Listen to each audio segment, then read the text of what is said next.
Graça e paz, boa tarde, Deus abençoe a todos. Nós estávamos lendo o Evangelho de Mateus e também o de Marcos. O de Marcos, que fala da cura de dois cegos na cidade de Jericó. Um deles, por todos conhecido como filho do Timeu. Filho do Timeu. Esses textos são os textos do que nós chamamos Novo Testamento, ou Novo Pacto, ou Nova Aliança de Deus com a humanidade. Se bem que a palavra nova não é necessariamente uma antítese ou oposição. Ela é uma ampliação, é um contexto superior que torna o pacto ou a aliança anterior obsoleto, porque ele absorve o anterior e o amplia, tá? Então, nós temos os judeus como o povo da antiga aliança ou povo do antigo pacto.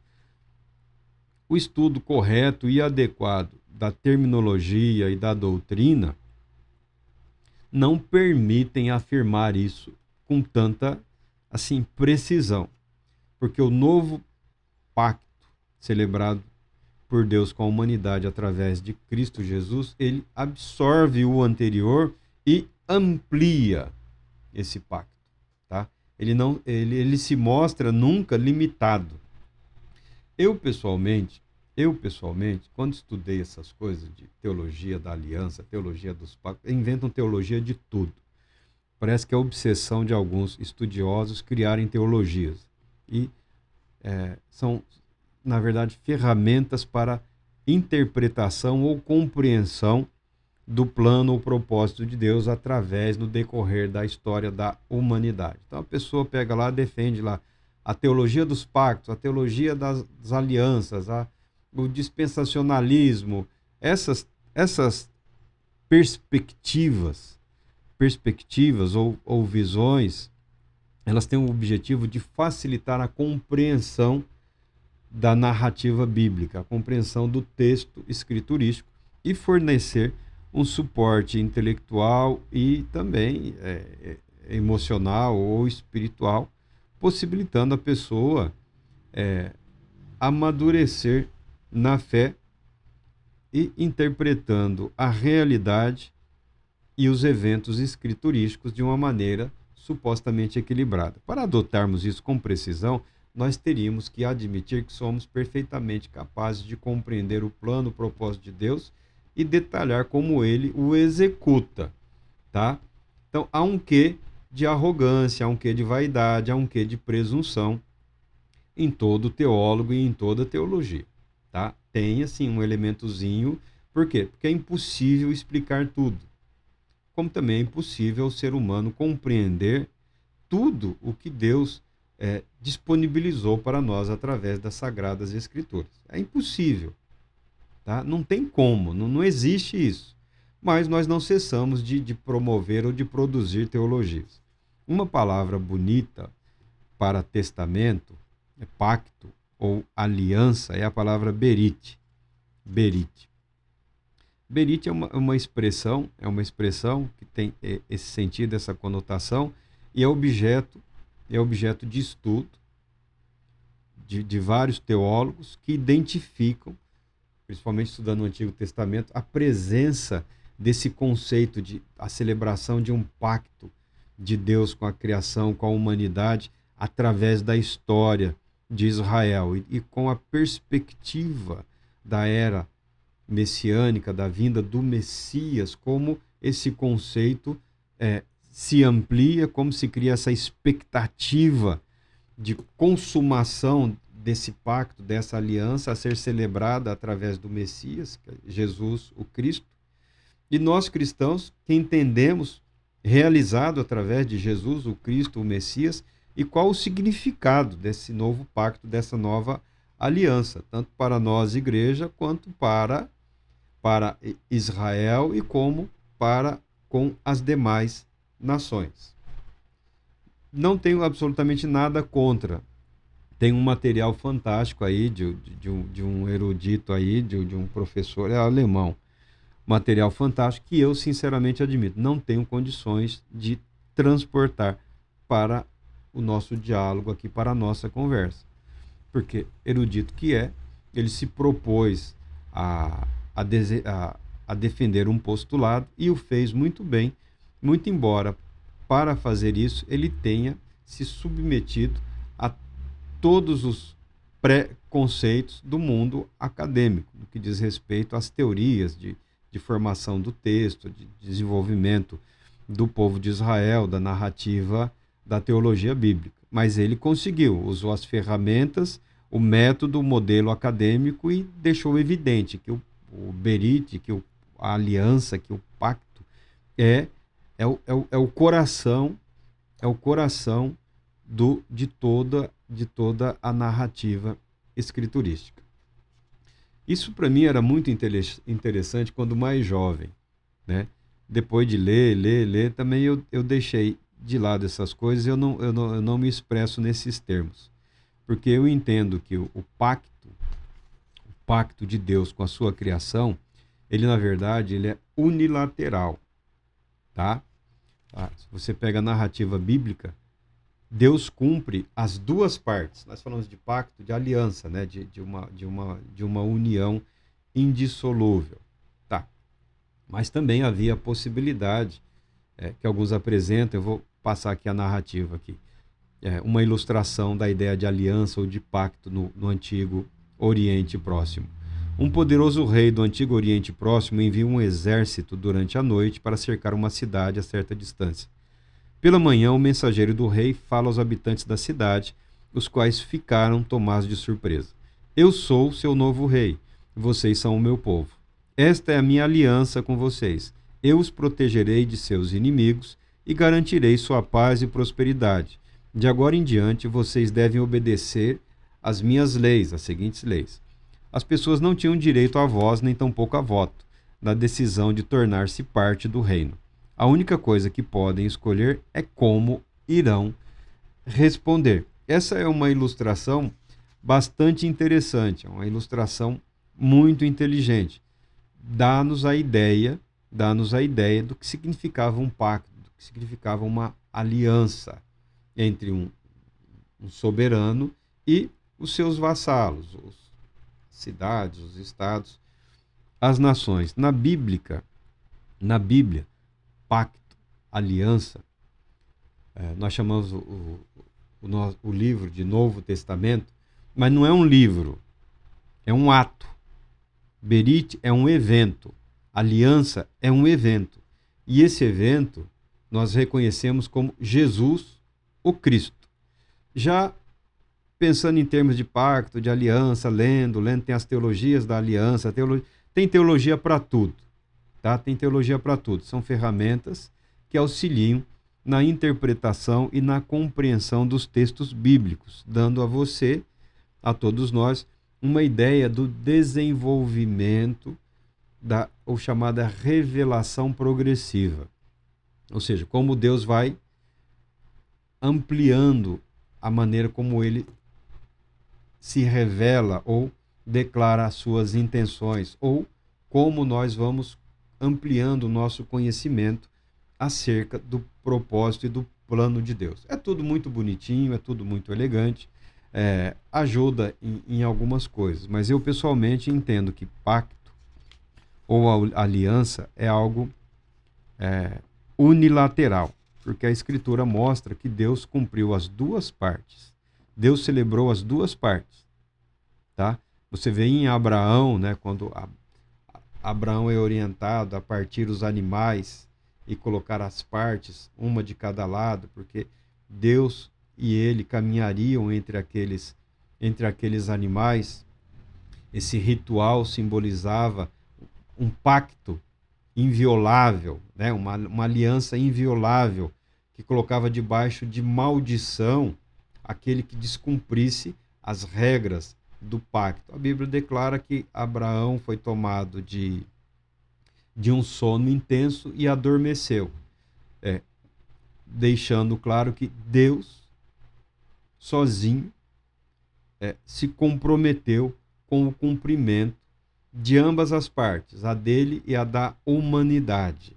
Isso se consuma na pessoa bendita de Jesus, o Cristo. Por isso eu sou cristão, porque em Cristo Jesus, esse pacto, essa aliança se cumpre de forma plena e absoluta. A salvação de Deus alcança a humanidade, a sua criação, e a resgata de todo o mal, e a resgata de si mesma, conduzindo-a das trevas para a luz, como sempre foi o plano e o propósito de Deus. Eu pessoalmente entendo, então, que o pacto foi celebrado na eternidade, o Berit foi celebrado na eternidade entre Deus e Deus, tá? Deus se compromete em garantir que a sua criação será levada, conduzida através de toda a história ao momento que Deus planejou. A humanidade será conduzida à glorificação e à vida eterna com o Criador. Esse é o pacto. Somente Deus poderia cumprir com ele mesmo. Mas tem um lado humano. Foi totalmente cumprido na pessoa bendita de Cristo Jesus. O milagre, o evento Cristo chamado, né? O evento salvação, o evento pacto.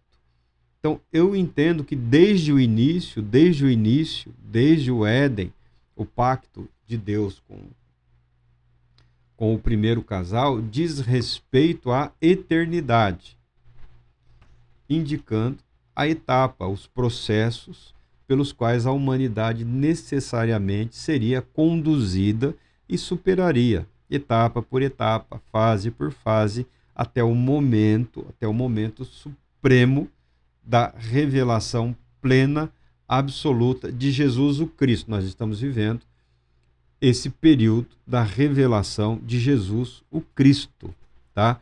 É um processo que não se encerrou. Algumas pessoas imaginam que está ocorrendo uma pausa. Não há pausa nenhuma. Não há nenhuma pausa no chamado evento Cristo, evento salvação. Não há pausa. Se fez homem, viveu entre nós, morreu, ressuscitou, subiu aos céus, de onde assumiu o trono, o direito de governar sobre todo o principado, poder, autoridade, sobre toda a criação, e retornará para reinar, visto que é rei, visto que para isso veio, visto que essa é a sua natureza, o seu caráter, o seu propósito, tá? Expressar à humanidade o pacto que Deus celebrou com toda a sua criação, a vida eterna. Isso só pode ocorrer no momento que diga respeito à eternidade. Nós falamos eternidade futura, como se existisse uma eternidade passada. Na verdade, Deus, o eterno, é eterno hoje, é eterno presente. A eternidade, ela é como o nome diz, ela não tem amanhã e ela não tem ontem, tá? Então não precisa ficar preocupado. Nós vivemos nesse pacto, nessa aliança. E nesse pacto, nessa aliança, estão incluídos todos os anteriores pactos e aliança celebrados por Deus com a humanidade, que são revelação, etapa por etapa, do grandioso propósito e plano de Deus. Então não há conflito entre o Novo Testamento, o Novo Pacto e o pacto anterior. Não há conflito. Há uma ampliação e há uma absorção. Mas você está dizendo que os judeus são o que eles sempre foram. Os judeus são o que eles sempre foram, o povo do pacto. Mas eles... Olha, Ao invés de se preocupar como Deus vai salvar este ou aquele, a igreja que celebra pacto, o pacto que se amplia, que se estende para toda a humanidade, sem a preocupação étnica ou ritualística ou cerimonial, sem as implicações do pacto e aliança celebrado com os judeus, não nos é imposto aos cristãos, não nos é imposto, não é mais imposto à humanidade. Não precisa praticar a circuncisão. Ah, mas se eu quiser, pô, vai e faça. Não tem problema nenhum. Agora, se você acha que salvação depende de circuncisão, aí está o apóstolo Paulo para dizer para você: acorda para a vida. Acorda para enxergar Jesus, o Cristo, que você está se perdendo. Ah, tem que guardar o sábado. Olha, tem que descansar no dia de descanso. Quer seja ele o sábado, domingo, segunda-feira. Estão discutindo aí, né? 6x1, 5x2, 4x3. Olha, a Bíblia manda descansar. Se você não descansa, a responsabilidade é sua. A sua saúde vai deteriorar, os seus negócios vão desmoronar, tá? Você terá problemas. Por quê? Ah, mas eu preciso trabalhar dia e noite. Não, ninguém precisa trabalhar dia e noite. Ninguém precisa trabalhar dia e noite. Tá? Não minta. Ninguém precisa. Tá bom? Ou você não sabe administrar a sua vida, ou você não sabe administrar os seus negócios, ou você tem sérios problemas de confiança com as pessoas que você contratou para fazerem parte da sua atividade profissional. Então, há uma série de regras que não se impõem aos cristãos. Por quê? Porque a Bíblia declara que, pelo ato gracioso de Deus, mediante a fé, é que nós somos salvos. Não que desprezemos as peculiaridades, as características do judaísmo. Não é uma questão de desprezar.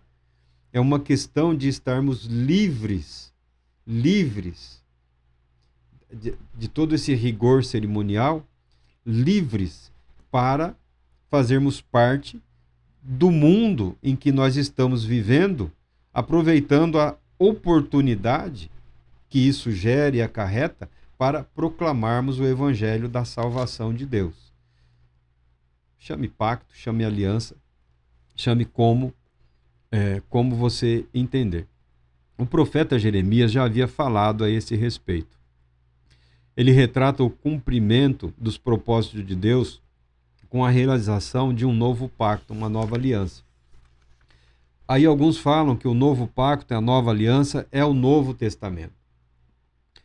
O chamado novo pacto, a nova aliança, não é o livro, é Jesus, o Cristo.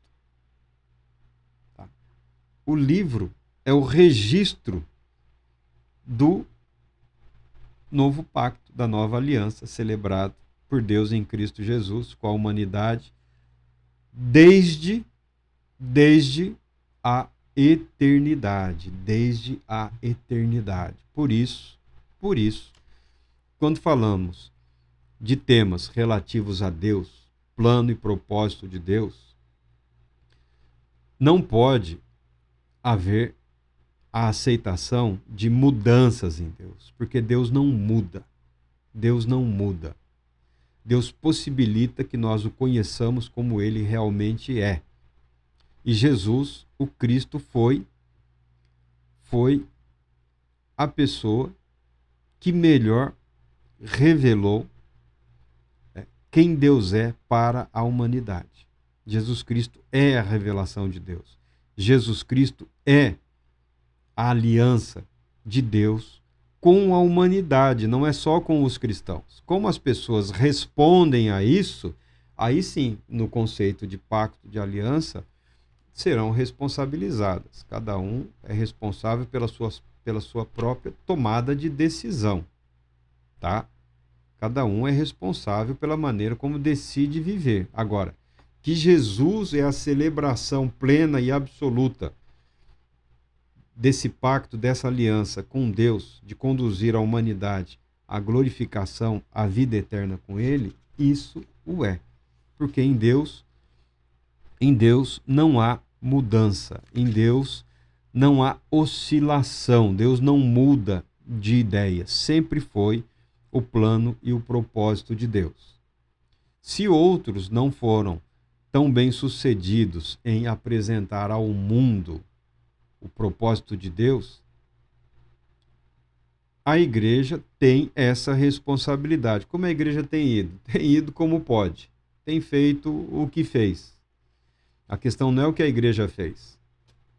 A questão é o que a igreja faz hoje. O que nós, cristãos, o que nós, igreja, fazemos hoje. Porque estudar a história, dizer que a igreja falhou, isso daí qualquer um pode fazer. O filósofo lá pode falar, mas não... Eu também falo em tom de provocação, mas eu falo, a igreja de Jesus não é Jesus. Jesus é bem-vindo em qualquer lugar desse mundo. O cristão não é. Porque, infelizmente, os cristianismos que estão aí atuando, eles não são muito próximos, a Jesus. São muito voltados ao sustento da instituição e ao desenvolvimento aí da instituição. A igreja não é o reino, a igreja não é Jesus. O cristão não substitui Jesus, o Cristo. Mas nós somos agentes de Deus para a proclamação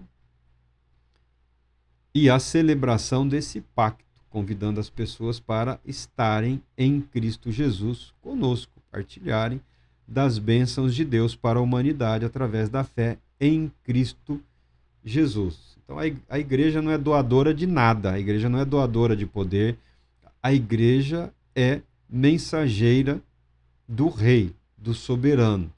E enquanto ela celebra essa nova vida, esse pacto eterno, ela também o transmite para a humanidade. Essa é a responsabilidade. Dão o nome de evangelismo, né? Disse Jesus, ide por todo o mundo. Ide por todo o mundo. Chame como você quiser. É responsabilidade do cristão celebrar o pacto de Deus com a humanidade. E não tentar de forma infantil, insinuar que o pacto de Deus é restrito